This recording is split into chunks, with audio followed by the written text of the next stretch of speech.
Can you introduce me as Joker? 처음은 아니었지만 1세대로 인정받는 잭 니콜슨이 연기한 배트맨의 조커, 혹은 고인이 된 히스 레저가 연기한 다크나이트의 조커, 아니면 수어사이드 스쿼드에서 잠깐 얼굴만 비쳤던 자레드 레토가 연기한 조커.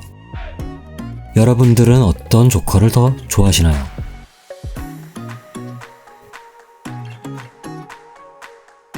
많은 분들이 아시다시피 배트맨과 조커는 DC 코믹스의 캐릭터 중에서도 가장 널리 알려져 있고 인기가 많은 그야말로 간판급 캐릭터들입니다. 그 중에서도 조커는 히어로가 아닌 빌런임에도 불구하고 슈퍼히어로들 못지않게 절대적 인기를 얻는 캐릭터입니다.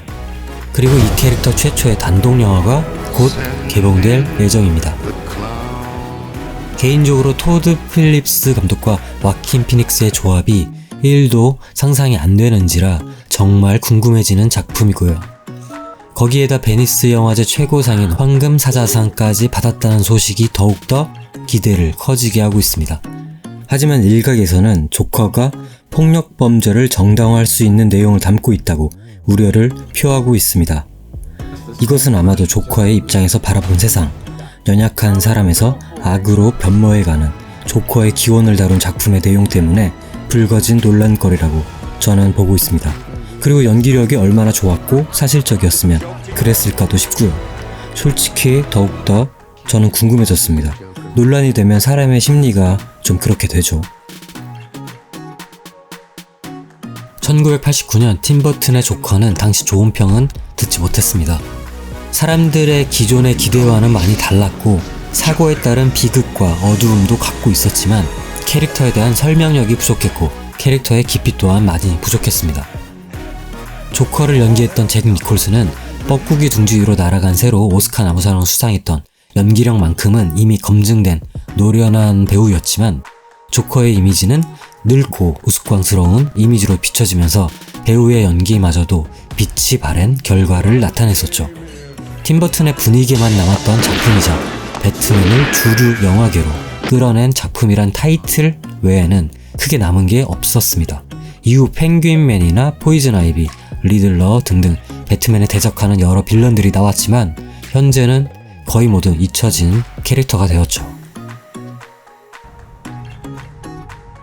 크리스토퍼 놀란이 연출한 배트맨은 전작과는 완전히 다른 자신만의 철학으로 이전 팀버튼의 조커를 완벽하게 순삭시켜버린 작품이었습니다.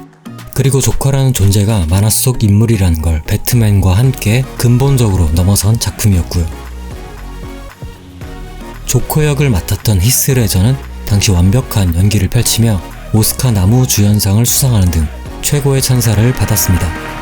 그리고 약물로 인한 비극적인 죽음으로 그의 열연은 더욱더 크게 부각되었고요.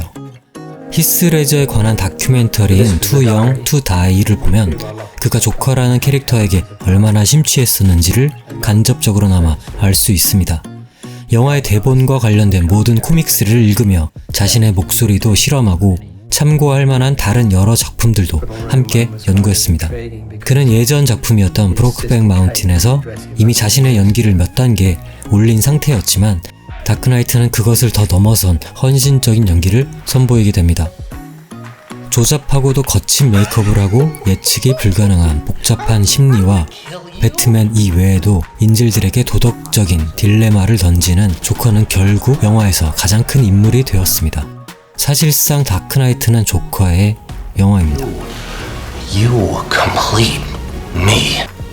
수어사이드 스쿼드에서 자레드 레토가 연기한 조커는 원작 코믹스와 가장 흡사한 캐릭터로 많은 시청자들의 평가를 받았습니다. 하지만 영화가 망작이었죠. 뭐 분량도 적기도 했지만 영화 자체가 아주 빨아드셨죠. 기억에 남은 건 오직 마고 로비의 몸매 뿐이었죠. 자레드 레토의 연기가 훌륭했던 조커는 해당 작품이 그냥 말아먹은 안타까운 케이스라고 할 수 있습니다. 이 작품의 후속작은 당연하게도 무산되었고 조커의 단독 영화 계획도 먼지처럼 함께 사라졌습니다. 반대로 그 영화가 성공했다면 우리는 와킨 피닉스의 조커를 보지 못했을지도 모릅니다. 못 봤겠죠. 널리 알려진 코믹스 기반의 실사 영화들은 캐릭터가 영화의 거의 전부라고 할 수 있습니다. 물론 일반 영화에서도 캐릭터는 당연히 중요합니다만 아시다시피 코믹스 기반의 영화들은 일단 제목 자체가 이미 널리 알려져 있는 캐릭터들의 이름을 쓰는 경우가 대다수입니다. 그런 만큼 캐릭터가 작품 전체를 상징하고 또한 중심이 되는 거죠. 괜히 캐릭터 이름이 작품의 제목이 아닌 겁니다. 대부분의 원작 코믹스는 보통 주인공 캐릭터를 먼저 설정하고 그에 대응하는 악당들을 끊임없이 등장시켜 히어로와 빌런의 싸움이 계속되도록 하는 구조를 갖습니다. 선과 악의 싸움이 작품의 큰 줄기가 되는 거죠. 영화의 경우는 감독의 의도에 따라 원작과는 조금 다른 방향으로 그려질 수도 있지만 그 스토리의 뿌리는 코믹스라는 원작에서 시작하기에 그 틀에서 크게 벗어날 수도 없습니다. 즉 선악을 대표하는 캐릭터들의 대립과 대결이 태생적으로 영화의 중심일 수밖에 없는 겁니다. 그리고 대부분의 경우 매력적인 캐릭터만이 살아남는 필연적인 장르이기도 하고요. 선악의 대립 구도가 중심인데 그 중심을 이루는 캐릭터들이 매력이 떨어지면 영화를 볼 이유가 전혀 없으니까요. 인기를 얻지 못하는 캐릭터들은 작품에서 바로 하차하게 되는 거죠. 바꿔 얘기하면 만약 한 빌런이 꾸준하게 사랑받는다면 그 캐릭터는 분명 매력이 있음을 반증하는 것이고 해당 캐릭터가 영화에서 차지하는 비중은 시간이 지나면 더욱더 커지게 되는 겁니다. 그리고 조커의 경우가 딱 여기에 맞는 케이스입니다. 아주 초기작을 제외한 3개의 영화에 등장했었던 조커들을 소개해 드렸는데요. 개인적으로는 히스레저에게 마음이 좀 더 갑니다. 그리고 이건 다분히 저의 취향인 거죠. 왜냐하면 세 작품의 감독이 모두 다르고 그들이 의도한 캐릭터가 저마다 다르기에 어떤 조커가 더 낫다고 판단하기 힘든 겁니다. 오히려 영화팬의 입장에서는 감독을 선택하는 게 더욱더 적절할 수도 있고요. 영화를 감독 혼자 만드는 건 아니지만 영화의 중요한 핵심을 바로 감독이 정하니까요. 캐릭터도 마찬가지고요. 감독의 머릿속에서 나온 생각의 종합 선물 세트가 바로 영화이고 그 캐릭터 또한 감독의 결과물이 되니까요. 다시 말하면 감독이 원하는 시선이자 그의 눈이라는 겁니다.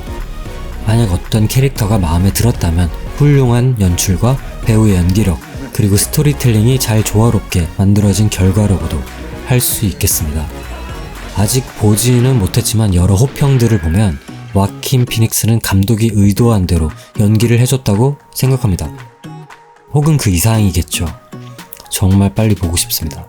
히스 레저가 잭 니콜슨의 조커를 지워버렸다면 와킨 피닉스는 혹은 호아킨 피닉스는 과연 히스 레저를 지워버릴 수 있을까 궁금해집니다.